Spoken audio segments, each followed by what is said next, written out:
बहुत बहुत स्वागत है आपका। और आज कोर्ट ने जो फैसला रिजर्व रख लिया, पूरी अपडेट क्या है, कोर्ट के अंदर क्या हुआ होगा, किस पक्ष ने क्या दलील दी होगी, तमाम चीज़ को आप जानने के लिए ज़रूर से परेशान होंगे। तो चलिए पूरी स्थिति बताते हैं। आज कोर्ट के अंदर जो कुछ भी हुआ है, फैसला रिजर्व का मायने क्या है, कम से कम 15 दिनों के तक के बीच में अब पूरी चीज़ों की जो है तहकीकात की जाएगी और उसके बाद जो है कोर्ट जो है वो जजमेंट आपको सुनाएगा। तो ये इम्पोर्टेंट होता है, जो फैसला होता है, यानी कि सारी चीज़ों को देखा गया, उसके बाद अब आगे की बातचीत की जाएगी। कुछ चीज़ों की बात कर ले रहे हैं, अंदर की बात जो है वो हम आपको बता रहे हैं, किस लोगों ने क्या दलील दिया। वहाँ 3 पक्ष, जिसमें पहला पक्ष सरकार है, जेएसएससी है, दूसरा पक्ष जिन्होंने पीआईएल किया है, जो लोग पीआईएल किए हैं, और तीसरा पक्ष जो इंटरवेनर बने, यानी कि जो सिलेक्टेड कैंडिडेट की ओर से बहस किया गया है। तो इस पर बात करेंगे और ये पूरी जानकारी जो हम तक है कि अंदर की पूरी बातचीत आपको बताएंगे। सबसे पहले आपको बता दें कि अंदर जब बातचीत हुई उस दौरान में ये तर्क दिया गया, सिलेक्टेड वाले जो टीम है उनकी ओर से जो लोग केस लड़ रहे थे, उन्होंने ये दलील दिया कि जो केस है उसमें 3 मुख्य बिंदु हैं। समझिए, पहला मुख्य बिंदु ये है कि कुछ लोग 3 सेंटर पर क्वेश्चन पेपर पढ़ रहे थे, जो वहाँ पर दर्ज है, जिस पर कोर्ट में बहस हुआ है कि कुछ लोग पेपर पढ़ रहे थे और पेपर को कुछ लोग पूछा कि आप क्या पढ़ रहे हैं, तो पेपर को फाड़ दिया गया और फाड़ने के बाद में वो भाग गए तो उसके बाद पेपर को कलेक्ट किया गया, कलेक्ट करके जोड़ा गया, तो उससे तकरीबन 40-45 क्वेश्चन में से 25 क्वेश्चन लड़ गए, 60 में से 40 क्वेश्चन लड़ गए। तो ये एक बड़ा मुद्दा वहाँ पर सामने आया है। दूसरी जो चीज़ें हैं, मस्ताना जी का, मस्ताना सर को दीपिका नाम के लड़की ने ये बताया कि क्वेश्चन हमको मिला है, यह क्वेश्चन जो है वो लीक है। लेकिन बाद में दीपिका से जब पूछताछ हुई तो दीपिका ने कहा कि हमने मस्ताना सर को सिर्फ इतना कहा था कि क्वेश्चन कुछ सीजीएल से, यानी कि एसएससी सीजीएल से रिपीट हुआ है, और ये मैटर भी आज कोर्ट में रखा गया। तीसरी चीज़ जो तो हम तक आई कि 24 से 25 कीवर्ड्स, मतलब एक व्यक्ति पटना से चढ़ा और वो ट्रेन में उसके पीछे था, उसका नाम, लड़का का नाम अनिल था, और वो ट्रेन में था और ट्रेन में उसने फ़ोटो खींचा, देखा कैंडिडेट जो है वो कुछ पढ़ रहा है, फ़ोटो खींचा और उससे भी कीवर्ड से 24 से 25 क्वेश्चन लड़ा है। और ये 3 इम्पोर्टेंट चीज़ों को जो है, जो पीआईएल हुआ है उधर से दर्ज किया गया है। तो इस पर ही पूरा बहस केंद्रित रहा और सिलेक्टेड वाले ने कहा कि चूंकि किसी व्यक्ति की फ़ोटो नहीं आ पाई, मतलब जो लोग फ़ोटो तो खींचा लेकिन इसमें कैंडिडेट का फोटो नहीं है, कौन आदमी थे वो फोटो नहीं, तो वहाँ पर इसको लेकर के जीरा हुई और तर्क के रूप में दोनों ओर से जो हाई कोर्ट में जो सीनियर एडवोकेट थे उन्होंने अपना तर्क दिया है।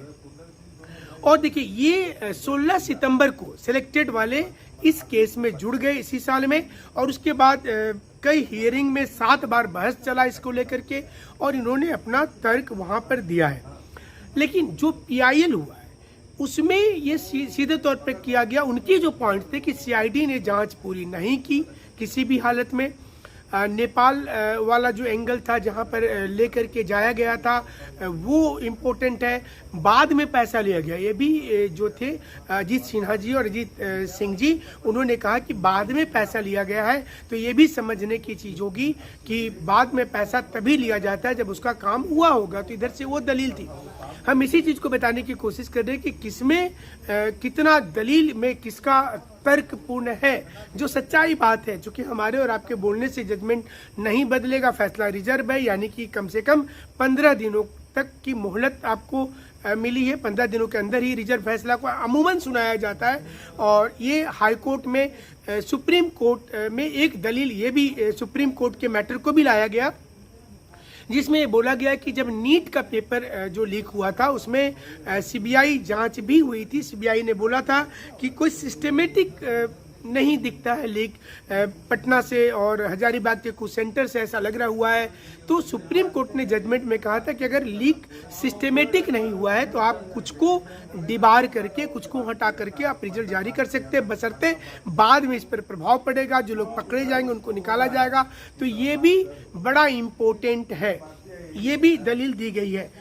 CID के आंसर को लेकर के भी वहाँ पर बहुत सारी बातचीत हुई है। FSL रिपोर्ट को लेकर के बातचीत हुई कि जब FSL रिपोर्ट आया तो FSL रिपोर्ट में CID की ओर से बोला गया है कि भैया हमको तो पूरा चीज़ों को नष्ट करके मिला, तो हम कहाँ से करेंगे। तो दलील पक्ष जो थे सीनियर एडवोकेट अजीत सिन्हा जी, उन्होंने कहा कि CID चाहती तो रीइंस्टॉल कर सकती थी वहाँ पर। तो ये जीरो को भी आज कोर्ट ने सुना है और कोर्ट तमाम चीज़ों को विस्तार पूर्वक सुनी। और हम पूरी वीडियो को जल्द और एक वीडियो लेकर के आएंगे और आपको इस वक्त में 15 दिनों की जो है ये डेट मिलेगी।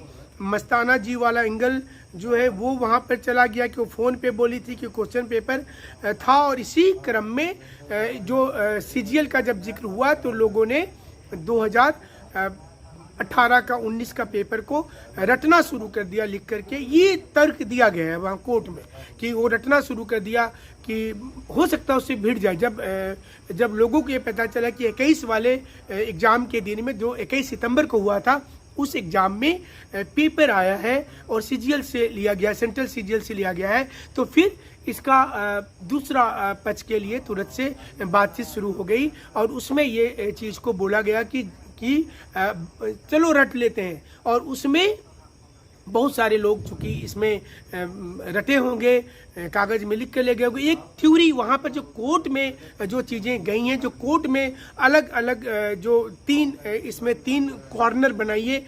एक कॉर्नर जो सिलेक्टेड कैंडिडेट की ओर से केस इंटरवेंशन में चल रहा 16 सितंबर से, दूसरा कॉर्नर जो इसमें FIR किए हैं। ये भी एक मामला था कि पहले सनहाई पुलिस दर्ज नहीं कर सिप करके छोड़ दी थी, FIR नहीं कर रही थी, बाद में कोर्ट ने कहा कि भैया तुम क्यों नहीं कर रहे हो, तब उसने करना पड़ा। तो ये भी एंगल दिया गया है वहाँ पर हाई कोर्ट में। और ये हाई कोर्ट में तमाम चीज़ों पर स्टेट गवर्नमेंट ने कहा कि सरकार की ओर से बोला कि भाई CGL के नाम पर ठगी हुआ है, ये अमूमन होता है किसी भी एग्जाम में कि हम करवा देंगे, हो जाएगा तो ठीक है, नहीं होगा तो ठीक है। मतलब ये इस प्रकार से बातों को रखा गया। कोर्ट अब क्या करती है कि तीनों एंगल की चीज़ों को देखती है। चूँकि हाई कोर्ट है, चीफ जस्टिस स्वयं इसको देख रहे हैं, तो वो देखती है कि चलो भाई इसमें सुप्रीम कोर्ट ने पहले गाइडलाइन क्या किया। चूँकि अलग अलग कोर्ट के जजमेंट वहाँ पुट किए गए हैं, कोई मध्य प्रदेश का कोर्ट का आया है, राजस्थान कोर्ट का आया है, तो ये तमाम तीनों एंगल को देख करके अब इस पर आगे तय होगा। उम्मीद करते हैं कि हमारा विश्लेषण बहुत अच्छा लगा होगा। विनय सर झारखंड, जिसमें ऑलरेडी 6 लाख सब्सक्राइबर हो चुका है, हमारा नया चैनल भी आ गया है झारखंड अब तक, तो उसे भी वही प्यार आपको देना है। और विश्लेषण जो होगा ना अब नए चैनल